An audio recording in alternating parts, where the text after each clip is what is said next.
Assalamu alaikum students, welcome back to my YouTube channel. Our fourth class is about verb, part of speech. Fourth part is verb. What is verb? A verb is a word or a combination of words that indicate action or a state of being a और condition.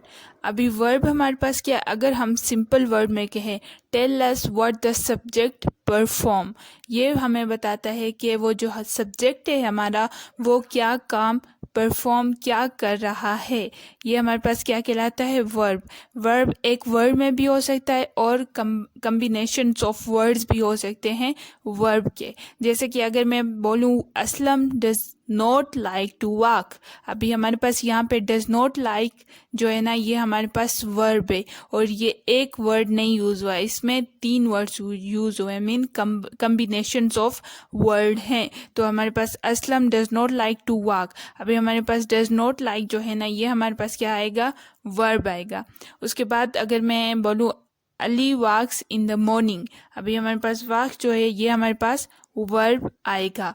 Okay अभी हमारे पास basic forms of verbs हैं जिसे हम कहते हैं first form second form of verbs हैं. मैं ये इसे ऐसे ही सरसरी सा पढ़ाऊँगी. हमारे जो मेन मोटिव है वो हमारे वर्ब्स और इसकी टाइप्स हैं. हमारे पास जो वर्ब फॉर्म है उसमें है बेस फॉर्म. बेस फॉर्म कौन सी होती है? जो है फर्स्ट फॉर्म ऑफ वर्ब. जैसे कि ग्रो, ग्रो हमारे पास क्या है? First form of verb.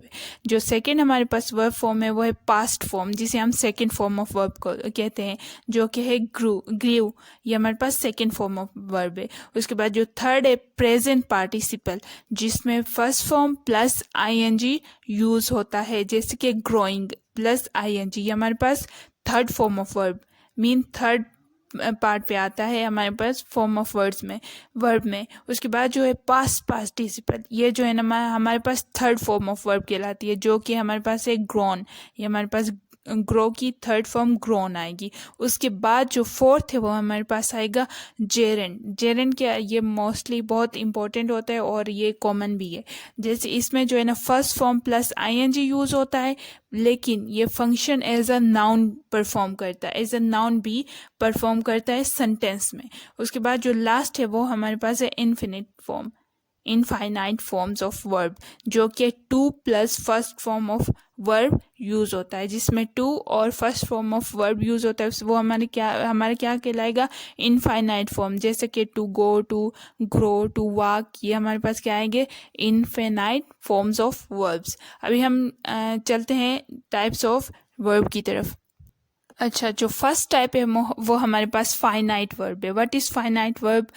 Are the actual verb which are called the roots of the sentence. Finite verb हमारे पास ये एक्चुअल वर्ब है जो कि रूट कहलाता है एक सेंटेंस में. It is form of a verb that is perform by और refer to a subject and uses one of the 12 form of tense and changes according to number person of the subject. अभी यहाँ पे हमें क्या कहना चाह रहे हैं कि ये हमारे पास रेफर करता है सब्जेक्ट को और ये चेंज होता है according to number and person of the subject. जैसे कि अगर हम कहेंगे Ali went to the school, अभी ये क्या है हमारे पास? Ali went to the school. अभी हमारे पास वेंट जो है वो एज अली हमारा यूज हुआ है, क्योंकि ये हमारे पास फर्स्ट फॉर्म ऑफ वर्ब है, एक्शन इन द पास्ट है और ये हमारे पास पास्ट में परफॉर्म हुआ है. Ali went to the school, अभी वेंट जो है ये हमारे पास पास्ट को शो कर रहा है, तो फिर ये क्या होगा? ये इस मुताबिक हमारे वर्ब के मुताबिक, मीन पास्ट हमारे पास टेंस के मुताबिक चेंज हो जाएगा हमारा वर्ब. उसके बाद जो है नॉन फाइनाइट वर्ब्स है, आर नॉट एक्चुअल वर्ब्स. ये एक्चुअल वर्ब्स नहीं है. दे don't work as verb in the sentence, rather they work as noun, adjective, adverb, etc. Extra क्या हो गया? एक्सेट्रा. ओके, मीन यहाँ पे ये बता रहे हैं कि हमारे पास जो वर्ब है ये नॉन इनफिनाइट वर्ब्स है, ये एज एडजेक्टिव, एडवर्ब और नाउन परफॉर्म करेगा, जबकि ये वर्ब यहाँ पे परफॉर्म नहीं करेगा. कैसे? पहले इसके पॉइंट पढ़ते हैं, उसके बाद हम एग्जांपल से समझेंगे। Do not change according to number person of the subject because these verbs do not have any direct relation to the subject. ये जो है ना, कोई भी ये अकॉर्डिंग टू नंबर और पर्सन चेंज नहीं होगा क्योंकि इसका रिलेशन डायरेक्ट सब्जेक्ट से नहीं होता। Sometimes they become the subject themselves. ये भी इम्पोर्टेंट पॉइंट है कि कभी कभी ये हमारे पास खुद भी एज ए सब्जेक्ट परफॉर्म करता है। अभी एग्जांपल पे आते हैं। Ali went abroad to play. अभी यहाँ पे टू प्ले जो है ना, इनफाइनाइट वर्ब हमारे पास एज अ प्ले कर रहा है, और ये क्या कर रहा है हमारे पास इस सेंटेंस में, हमारे पास क्या परफॉर्म कर रहा है as an infinite forms of verb. जैसे कि मैंने पहले भी फॉर्म्स ऑफ वर्ब में बताया था कि टू के जब टू लगे और उसके सामने उसके आगे हमारे पास आए ऑब्जेक्ट, तो फिर हमारे पास ये फर्स्ट फॉर्म ऑफ वर्ब आए तो हमारे पास इनफाइनाइट फॉर्म लगेगा। देखिए आप गौर करें, यहाँ पे टू लगा हुआ है। उसके बाद जो second example, playing cricket is his only job. अब ये किस में आएगा, प्रेजेंट पार्टिसिपल्स में हमारे पास यूज हुआ है। पार्टिसिपल मीन हमारे पास इसके यहाँ पे ING यूज़ हुआ है प्लेइंग, और यहाँ पे और करिए आप, ये प्लेइंग जो है एज अ सब्जेक्ट यूज़ हो रहा है, verb as a subject perform कर रहा है। जैसे कि हमने इसके लास्ट पॉइंट में पढ़ा कि ये एज अ सब्जेक्ट देमसेल्फ कभी यूज़ हो सकता है, कभी बन जाता है, एज अ सब्जेक्ट भी परफॉर्म करता है। And the third one is action verb. Indicate what the subject of a sentence perform. वही बात है कि indicate करते हैं subject क्या एक्शन परफॉर्म कर रहा है। Action verb can makes to the listener reader feel emotion, see scenes more widely and accurately. Action verb can be transitive और इनट्रांजिटिव। एक्शन वर्ब हमारे पास इमोशन को शो करता है हमारे सेंटेंस में, और ये ऐसा वो करता है जैसे कि रीडर जो है ना वो एज सीन उसके सामने चल रहा हो। अभी इसमें दो टाइप्स होती हैं, एक्शन वर्ब की दो टाइप्स हैं। फर्स्ट जो है ट्रांजिटिव वर्ब। ट्रांजिटिव वर्ब क्या है, transitive verb must have a direct object. A transitive verb demand something someone to be acted upon. यहाँ पे क्या बताना चाह रहा है कि ट्रांजिटिव वर्ब में हमारे पास ऑब्जेक्ट का होना मस्ट है। मीन जब हम ट्रांजिटिव वर्ब को यूज़ करेंगे तो उसके आगे हमारे पास जो ऑब्जेक्ट होगा तो फिर ये हमारे पास ट्रांजिटिव वर्ब कहलाएगा। अगर हमारे पास वर्ब यूज़ हो रहा है उसके सामने ऑब्जेक्ट नहीं है तो वो हमारा क्या ट्रांजिटिव वर्ब नहीं कहलाएगा।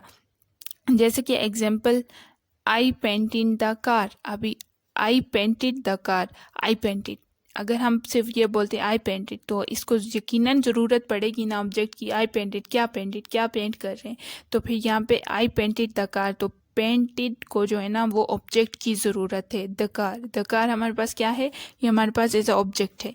She is reading the newspaper. अभी द न्यूज़पेपर हमारे पास क्या है, ऑब्जेक्ट है, तो फिर she is reading the newspaper. अभी रीडिंग को जो है ना ज़रूरत पड़ी ऑब्जेक्ट की, तो फिर ये कहलाएगा हमारा ट्रांजिटिव वर्ब्स। ये याद रखिए जिसमें ऑब्जेक्ट होना मस्ट है। उसके बाद है इनट्रांजिटिव वर्ब।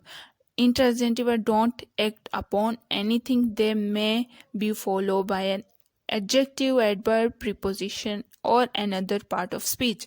इसमें क्या कहलाता है कि intransitive वर्ड में जो है ना हमारे पास ज़रूरत नहीं ऑब्जेक्ट हो या ना हो। ठीक है, ये इसमें डिफरेंस है ट्रांजिटिव वर्ब और इनट्रांजिटिव वर्ब में। ट्रांजिटिव वर्ब में हमारे पास लाजमी नहीं है कि हमारे पास कोई ऑब्जेक्ट हो या कोई आगे पार्ट ऑफ स्पीच का एडजेक्टिव, एडवर्ब, प्रीपोजिशन इस तरह की कोई चीज़ हो जो इसको सपोर्ट करे। जैसे कि फॉर एग्जांपल ही स्माइल्ड। अभी शी स्माइल्ड या ही स्माइल्ड जो है हमारे पास शी स्माइल्ड, इसको ये हमारे पास ट्रांजिटिव वर्ब है और इसको आगे ऑब्जेक्ट की ज़रूरत नहीं है। उसके बाद हमारे पास I walk up at 6 AM, हमारे पास ये भी as a verb transitive verb use हो रहा है और इसमें ऑब्जेक्ट की आगे हमें ज़रूरत नहीं है। उसके बाद अभी सब्जेक्टिव एंड ट्रांजिटिव वर्ब जो है ना ये सफिशिएंट होते हैं to make a complete sentence.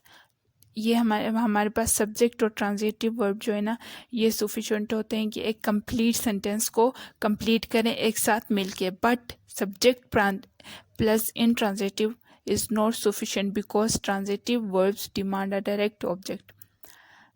यहाँ पे थोड़ी सी गड़बड़ होगी है, मैं फिर से समझा देती हूँ। देखिए हमारे पास सब्जेक्ट और इनट्रांजिटिव वर्ब जो है ना वो काफ़ी होते हैं हमें एक कंप्लीट सेंटेंस बनाने में। जैसे कि आप जानते हैं इनट्रांजिटिव वर्ब में हमें ऑब्जेक्ट की ज़रूरत नहीं होती, तो सब्जेक्ट और इनट्रांजिटिव वर्ब हमारे पास काफ़ी होते हैं कंप्लीट का सेंस देने में, जबकि ट्रांजिटिव वर्ब और सब्जेक्ट जो होते हैं ये काफ़ी नहीं होते, इनको ज़रूरत पड़ती है डायरेक्ट ऑब्जेक्ट की।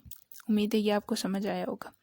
उसके बाद जो हमारे पास आई थिंक फोर्थ पार्ट है types of speech, type of verb का, ये है linking verb. Linking verb adds detail about the subject of a sentence adds in its simplest forms. It connects the subject and the complement, that is the word that follow the linking word. It create a link between them instead of showing action. हमारे पास linking verb, जैसे कि इसके नाम से ही जाहिर है कि ये हमारे पास सेंटेंस में एज अ लिंकिंग कर मीन एक दूसरे से लिंक करने के, एक सेंटेंस के एक पार्ट को दूसरे पार्ट से लिंक करने में मदद करता है ये वाला हमारा लिंकिंग वर्ब्स। जैसे कि और जनरली जो है ना लिंकिंग वर्ब्स को हम बोल सकते हैं बी वर्ब्स। हम लिंकिंग वर्ब को बी वर्ब्स भी बोल सकते हैं। जैसे कि यहाँ पे हमारे पास कुछ हैं linking verbs are, am, is, are, was, were, other, इस तरह के जो है ना हमारे पास लिंकिंग वर्ब्स आते हैं। और कुछ दूसरे इससे हट के जो है हमारे पास कुछ लिंकिंग वर्ब्स जैसा कि act, feel, remain, appear, become, seem, smell, sound, grow, look, stay, taste, turn, ये हमारे पास क्या है, ये लिंकिंग वर्ब्स हैं, क्योंकि ये हमारे पास लिंक करते हैं दो सेंटेंस को, and direct sentence, independent sentence और independent sentence. Sentence structure, simple sentence, अगर ये आप चाहते हैं कि मैं इस पे वीडियो बनाऊं तो आप कमेंट सेक्शन में मुझे लाजमी बताइए कि मैं इस पे वीडियो बना दूंगी। ओके, हमारे पास बी वर्ड्स जो थे वो थे M, is, are, was, were.